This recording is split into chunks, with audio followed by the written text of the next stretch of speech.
Hey there guys, Unofficial MCU here, hope you're all doing well, and in today's video we're going to be talking about the first episode for the Marvel What If series with some of my thoughts and opinions, although there's really not too much to really break down since it's pretty much a direct replica of the first Avenger Captain America movie, so let's just jump right on into it.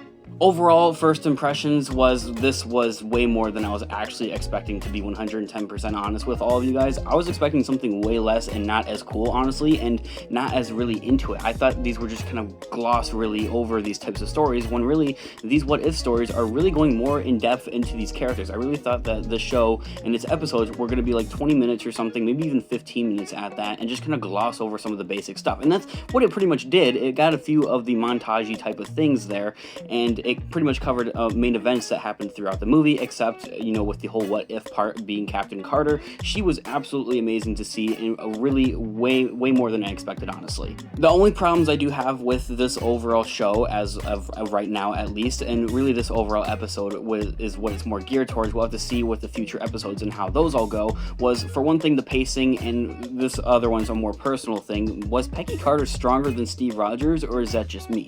I saw a few other Marvel fans had kind of pointed this out. Why is Peggy Carter so much stronger than her? And I'm going to come out with a whole other video explaining that when I do figure that out, because that was a pretty interesting thing, and furthermore, it's really not that bad, because it honestly adds on to the overall story, and seeing that this is animation, they can do a lot more when it comes to action sequences and scenes. And then, like I had said, the only other thing I found wrong with this was the overall pacing of the episode as a whole as well, but it's something you're going to expect when they're pretty much glossing over it with these 30-minute kind of montage-y episodes, kind of changing around different things with the what if parts. And don't get me wrong, I really loved all the different action scenes, especially with Peggy Carter being what seems like more stronger. It really adds on to the whole action parts. And if you guys know anything about me, I absolutely love shows that have a lot of action, like Falcon and the Winter Soldier, and kind of WandaVision, and even Loki. So with that, those are really the only two disappointing or bad things I really found with the overall show. Not really all that much disappointing, just kind of like, it's kind of iffy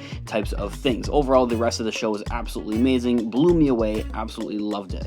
And I praise Marvel and Disney for actually bringing this whole up. A women's issue, especially taking place back in the 1940s during World War II, how women weren't necessarily treated as, you know, how equal, I guess, pretty much per se. And that's something that they really talked about, I feel like, throughout this overall show, is a stronger female-led character that didn't feel necessarily forced either. And they really brought in the women issues as well, which is something I absolutely loved, that Marvel didn't ignore and Disney didn't ignore, and still put in there and brought that stuff up, while not making it necessarily forced and, like, you know, forcing it down your throat. It was still there because that's how it was in the real world. So with that, mad props over to Disney and Marvel for actually including all of that types of content and exposing more people to that. The Watcher, who's the narrator of the overall show, gives me mad Twilight Zone vibes, and I absolutely love that show. Me and my mom watch it all the time, so it was a really cool kind of almost reference at that, to kind of see that, and it's kind of like, kind of putting two and two together. I was like, that's kind of cool.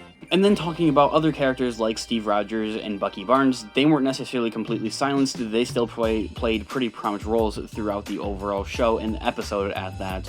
And I felt like they weren't just kind of pushed aside, this is about Peggy Carter. They still played a significant role, and it was really interesting to see how Steve Rogers and Bucky Barnes almost kind of swapped places at that as well. And everything really in this overall episode, and what I'm going to presume for the rest of this overall show, I'm pretty sure it's the next 9 episodes is what we do have, 9 episodes total for this show, included smaller little details and hints and nods at things that really take place in the main reality, the sacred timeline, so to speak, at that. And overall, seeing that the show is actually canon is a whole nother interesting thing and concept as well, seeing that this is all taking place and through the multiverse. It was even teased that some of these characters could appear in live action, more specifically towards Captain Carter.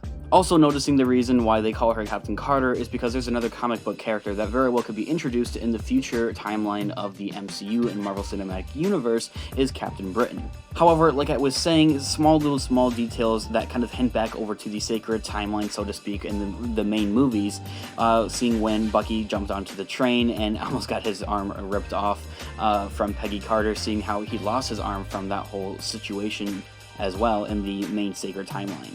So with all of that, overall, I really would give this a 9.5 out of 10. I absolutely loved pretty much everything about the show, and I cannot wait for future episodes to come out, of course. And of course, we're going to continue to keep you guys updated with not only Marvel and MCU news, but we're also going to have breakdowns every single week for each and every what if episode, or rather reviews as well, and some theories and suspicions as to what this all could really lead all up to. So make sure you guys are subscribed for all of that. Of course, guys, I'd love to know all of your thoughts and opinions on the what if shows so far, so let me know down in the comment section down below. I'd love to hear what you guys all think.